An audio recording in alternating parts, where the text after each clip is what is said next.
Akala mo sa baboy lang epektibo ang Attovy? Paano kung sabihin namin na ginamit din ito sa ubasan at nagkaroon ng mas maraming bunga, mas malalaki at mas matamis na ubas? Kilalanin natin ang isang farmer mula sa La Union na unang sumubok ng Attovy sa baboy at ngayon ginagamit na rin sa kanilang grapes farm.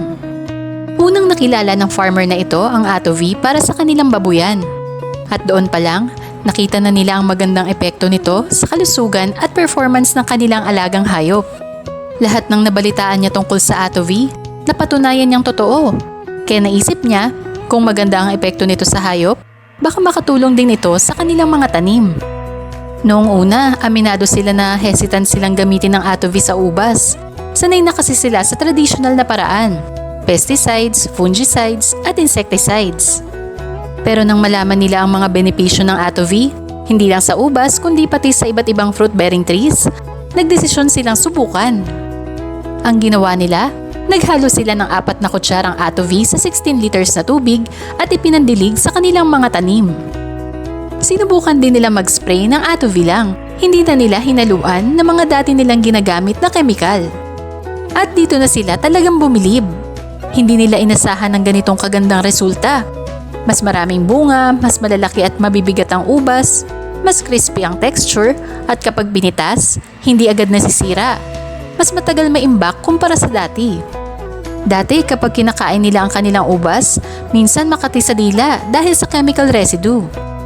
Pero ngayon, simula nang gumamit sila ng Attovy, wala nang ganitong pakiramdam. Mas natural ang lasa, mas malinis at mas masarap kainin. Napansin din nila na dati, malambot ang bunga kapag walang Attovy. Ngayon, mas firm, mas fresh at mas maganda ang kalidad ng laman. Para sa kanila, dikit na dikit sa organic ang quality ng kanilang ubas kahit gumagamit pa rin sila ng inorganic fertilizer. Dahil tinutulungan ng Attovy ang mga tanim na mas maabsorb ang sustansya mula sa lupa. Ngayon, kumpiyansa silang sinasabi sa kanilang mga buyers na ang kanilang ubas ay safe kainin, halos walang chemical residue, matamis at masarap, at dekalidad. Mula sa babuyan hanggang sa ubasan, napatunayan ng farmer na to na ang Attovy ay hindi lang para sa hayop, kundi malaking tulong din sa mga pananim. Kung gusto mo ng mas malusog na halaman, mas maraming bunga, mas magandang kalidad ng ani, at mas ligtas na pagkain para sa pamilya at customers mo, subukan mo na ang Attovy sa iyong farm.